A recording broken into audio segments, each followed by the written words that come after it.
Welcome folks, how's everybody doing? Welcome to the beautiful Cobh, County Cork, beautiful port town. I'm coming by here the Queensborough story, the Cobh Heritage Centre, which tells the history of emigration out of this great port right here. And let me just show you a few of the posters here on the wall outside Cobh Heritage Centre. And you have 1815 to 1970, 3 million people immigrated from what was known as Queenstown back then. Today, as I say, it's known as Cobh, C-O-B-H, and absolutely wonderful centre right here. And immigration, it's believed, as I say, from 1845 to 1850, over 2 million people immigrated during the famine. Many of those people left right here from this port. Cobh was also an embarkment point for men, women and children who were deported to penal colonies such as Australia for petty crimes, and they were known as prison ships. Now folks, have a look. This is the Annie Moore statue, memorial statue. Annie Moore was 17 years old. She was a local Cork girl. She's here with her brothers, and she was the first person to be admitted to the United States of America through the new immigration centre at Ellis Island on the 1st of January 1892. She's here with our brothers Anthony, 15, and Philip, 12. And as the first person to arrive through Ellis Island, she received an American $10 gold piece. Annie Moore married Joseph Scher, the son of a German immigrant, and he worked as a salesman in Manhattan's Fulton Fish Market. She had 11 children. They had 11 children together. Only 5 survived. And Annie died of heart failure on December 6, 1924, at the age of 50, and is buried in Calvary Cemetery in Queens. And the Irish American Cultural Institute presents an annual Annie Moore Award to an individual who has significantly contributed to the Irish American community each year. So that's the Annie Moore statue. As we move on, folks, if you look up here, I'm going to show you the old Scots Presbyterian Church. Scots Presbyterian Church dates back to 1854, but today it is the Cobh Museum, as you can see on the poster there on the wall. Have to go up them steps to reach the Beautiful Cobh Museum. We're moving on, folks. Now, Cobh is known also as a significant shipbuilding industry, and it was developed in this town. And the first steamship to sail from Ireland to England left from here in 1821, and that ship also, as I say, was built here as well. And also the first steamship to cross the Atlantic in 1839 was also built here in the shipyard. Now in 1849, the name of this town was changed from Cobh, C-O-V-E, to Queenstown in 1849, as I say, in honour of Queen Victoria. And then around 1820, it reverted back to its old name, Cobh, but this time in the Irish language, meaning Cobh, C-O-B-H, pronounced the same as Cobh, C-O-V-E, but Cobh being the Irish language word. As you move on, and if you look over here, folks, this is called the Serious Arts Centre right here, but it wasn't always the Arts Centre. This originally was a yacht club, the Cobh Yacht Club, and the oldest yacht club in the entire world. Today that yacht club is located in Crosshaven in County Cork. How you doing there? How are you? As we move on, folks, and I'm going to take you into Kennedy Park right here, named after John F. Kennedy, as he arrived here and toured Ireland in June of 1963, just 5 months before his assassination. And this little park. Kennedy Park is dedicated to him. This is probably the most famous hotel in all of Cobh, the Commodore Hotel. I'll just show it to you here in a minute as we take a trip into Kennedy Park. So this is the Commodore Hotel. Dates back to 1864. But during the First World War, a man by the name of Otto Humbert, a German man, owned the hotel. But because of the invasion of the Germans against the Allied forces, he was more or less run out of town. And also because of the ill-fated Lusitania, which we'll discuss a little bit later. We've got a lovely bandstand right here. Cobh also, as I say, is located here on Cork City's harbour. So it's basically an island in Cork City Harbour. And it's the world's second largest natural harbour. And obviously we know Cobh as the last port of call for the Titanic in 1912, April 1912. The Titanic Experience is a little bit further up here. We'll talk about that as well, and we'll visit the ticket office, the White Star Line ticket office.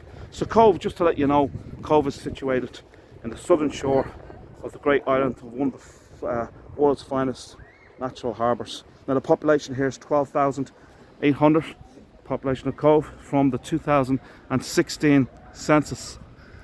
And Cobh was one of Ireland's busiest ports as an embarkment point during Ireland's mass emigration.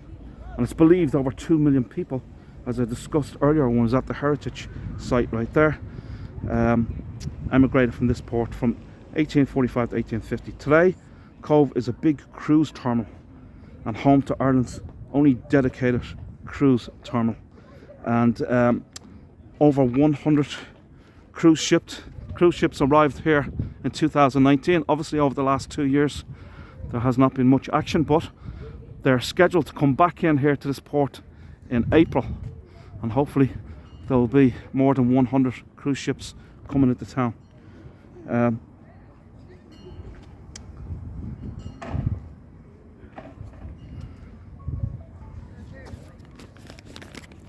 Moving on, folks, you see a couple of fountains right here.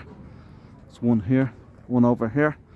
There's no water going through them right now, and then you get the lovely bandstand, which has many musicians to play here, mostly during the summer months.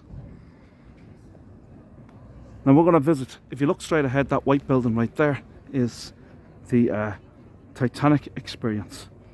And this is the office of the former, as I say, White Star Line, the owners of the Titanic. It's located right here opposite Casement Square in the heart of Cobh Town. And the building is steeped in history, dating back to the 19th century. And the departure point for many thousands of White Star Line passengers.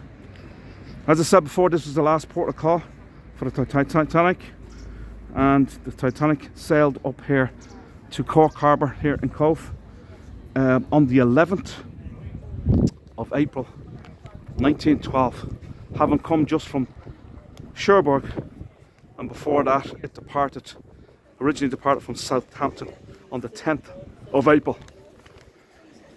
I guess most of you know exactly what happened. On the 14th of April 1912 it hit an iceberg, and there was many casualties. But the Titanic Experience here tells the story of the 123 passengers that got on board the Titanic, bought their tickets right here at the old White Star Line ticket office,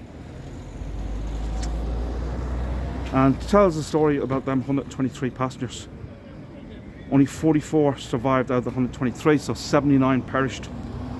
There was 7 men survived, and the rest were women and children of the 44. So the Titanic tells the experience. Now, there was among the passengers, there was 3 of them were in first class, 7 were in second class, and the remainder, 113, were in third class. So most of the people would have been of a working class background, or maybe a poorer background As I say, 113 were in third class. Now in this Titanic Experience, you can take a virtual journey and join the Titanic on our maiden voyage to New York. Along the journey you will view the original pier known as Heartbreak Pier, which is the last point of land contact for the passengers. During your visit here, you'll experience life aboard the Titanic and learn a little about the conditions for the first and third class passengers. When disaster strikes, you will experience the chill of the sinking through a unique cinematography experience.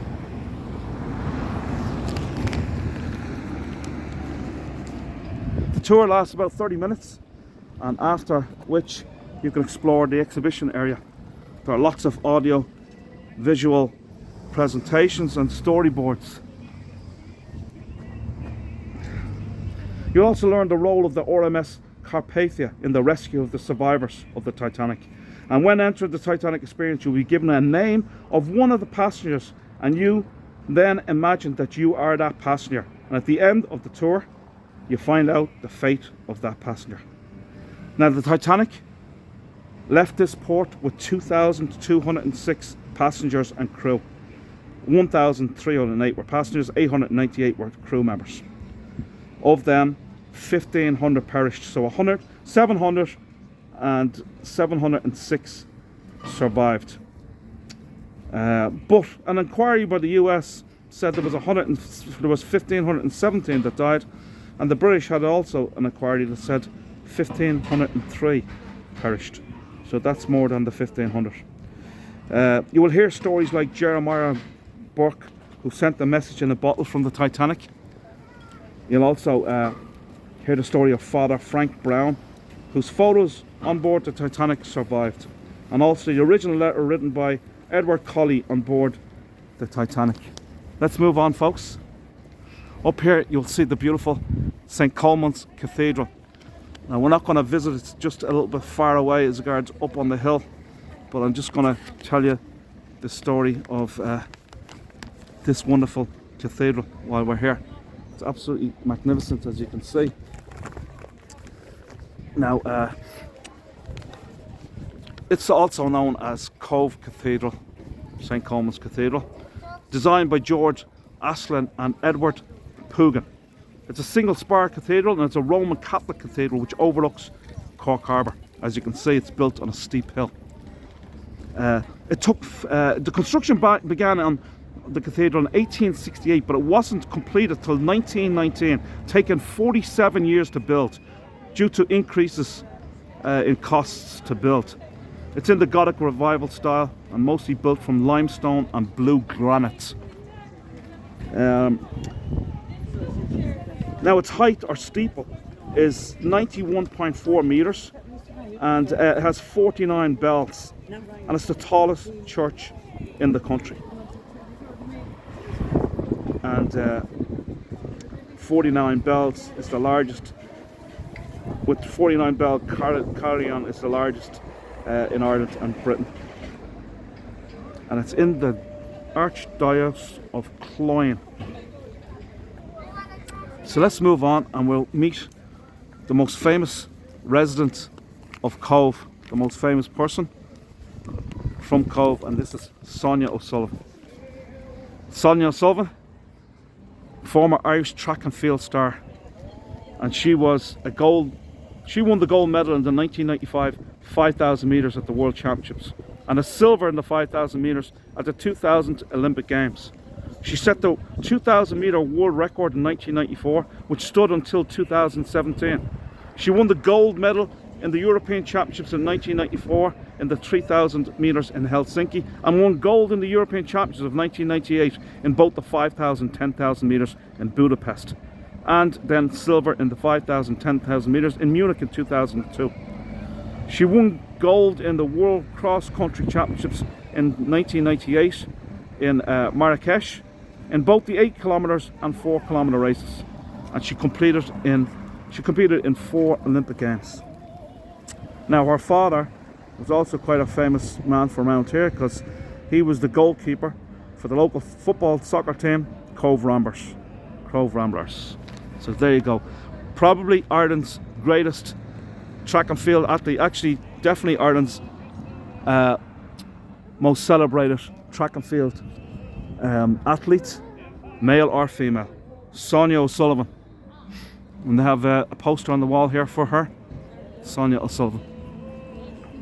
So we're going to move on, folks, and I'm going to bring you and show you a view of the amazing Spike Island as we continue on.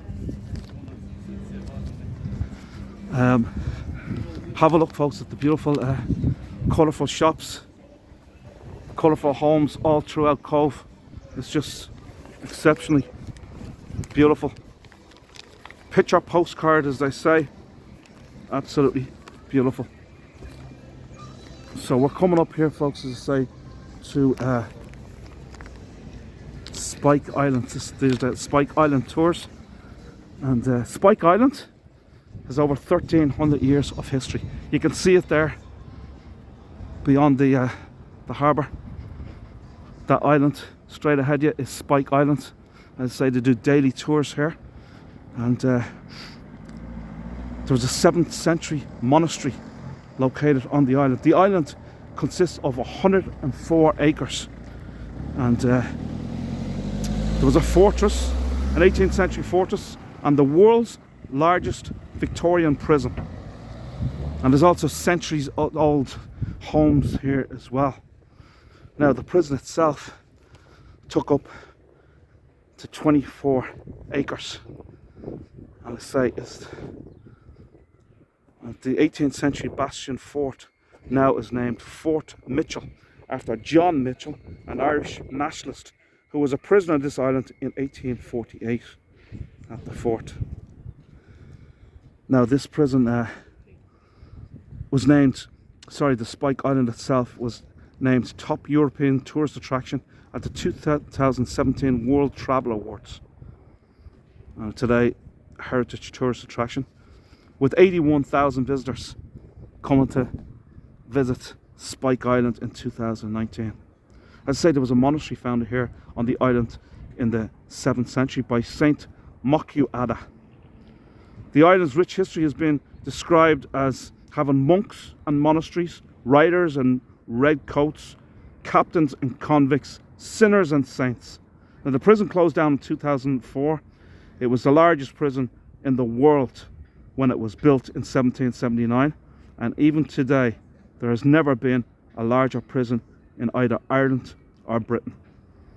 And one of the famous inmates includes the General, a well-renowned Irish gangster, a thief, Martin Callowell. The General, Martin Callowell, but he was known as the General. So there you go, folks, another beautiful view of the lovely town of Cobh. And I'm going to leave you here, folks, just a short little tour of Cobh here in County Cork. There is lots of other places that I could have shown you. Another look at the White Star Line. As I say, the ticket office for the HMS Titanic, and the owners of the Titanic, the White Star Line. Have a great day, folks. Thank you so much. Thank you so much for coming on, and we'll see you soon. Thank you. Bye.